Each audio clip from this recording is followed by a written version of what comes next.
এই সময়ে বাজারে প্রচুর পাকা টমেটো পাওয়া যায়, আর এই পাকা টমেটো দিয়ে টমেটোর টক বা খাট্টা রান্না করতে পারেন। একদম ইজি এই রান্নাটা, ভাতের সাথে খেতেও ভালো লাগে, চাইলে যে কোনো কিছুর সাথে পরিবেশন করতে পারবেন। আজকে টমেটোর এই খাট্টা রান্নার জন্য আমি এখানে 1 কেজি পাকা লাল টমেটো নিয়েছি, আর এটা দেশি টমেটো, একটু টক টাইপের।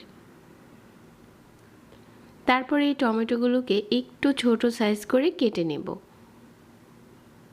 তাহলে টমেটোগুলো খুব তাড়াতাড়ি গলে যাবে।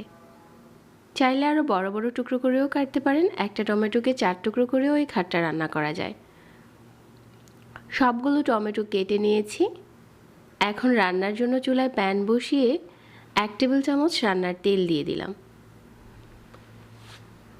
তারপর 3টার মতো শুকনা মরিচ দিয়ে দিলাম, আর 1/2 চা চামচ 5 ফোড়ন। শুকনা মরিচের সাথে 5 ফোড়নটা একটু ভেজে 2 কোয়া রসুন কুচি করে দিয়েছি। তারপর দিয়ে দিচ্ছি 1/2 চা চামচ মরিচের গুঁড়া আর স্বাদ মতো লবণ। এই মশলাটাও তেলের সাথে নেড়েচেড়ে মিশিয়ে তারপর আমি সাথে সাথে আগে থেকে কেটে নেওয়া টমেটোগুলো দিয়ে দিচ্ছি। সব কিছু এখন নেড়েচেড়ে ঢাকনা দিয়ে ঢেকে টমেটোগুলো একটু কষিয়ে নিচ্ছি।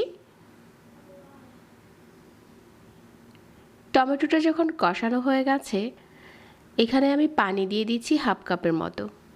আমি আজকের এই খাট্টাটা একটু পাতলা করতে চাচ্ছি, এই জন্য একটু পানি অ্যাড করেছি, তবে আপনারা চাইলে পানি ছাড়াও এই খাট্টা রান্না করতে পারবেন।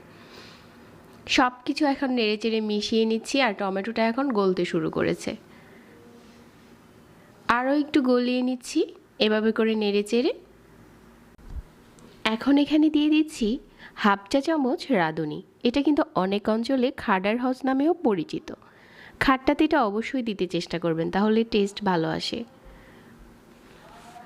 ধনেপাতা কুচি আর কাঁচামরিচ কুচি দিয়ে সব কিছু নেড়েচেড়ে একসাথে মিশিয়ে নিচ্ছি। আমি এর থেকে আর বেশি ঘন করব না, এ পর্যায়ে চুলা থেকে নামিয়ে নিচ্ছি। এই খাট্টাটা আপনি গরম ভাতের সাথে পরিবেশন করতে পারেন, আবার চাইলে যে কোনো হেভি খাবারের সাথেও এরকম একটু খাট্টা হলে আর কিছুই লাগে না। এখন একটা বাটিতে পরিবেশন করে নিচ্ছি। এখন তো সবার ঘরে ঘরেই প্রচুর টমেটো, চাইলে এভাবে করে একটু ঘুরিয়ে খাট্টা রান্না করতে পারেন। তবে খাট্টাতে কিন্তু রাঁধুনিটা দিতে ভুলবেন না, এটা দিলেই স্বাদটা বেড়ে যায় দ্বিগুণ। সহজ রেসিপিতে আজকের এই টমেটোর টকটা শেয়ার করেছি, আশা করছি সবার ভালো লেগেছে। যারা এতক্ষণ ধরে সাথে ছিলেন সবাইকে ধন্যবাদ। আমাদের রেসিপি ভালো লাগলে পেজ ফলো করবেন আর চ্যানেল সাবস্ক্রাইব করবেন। আজকে এখানেই বিদায় নিচ্ছি। আল্লাহ হাফেজ।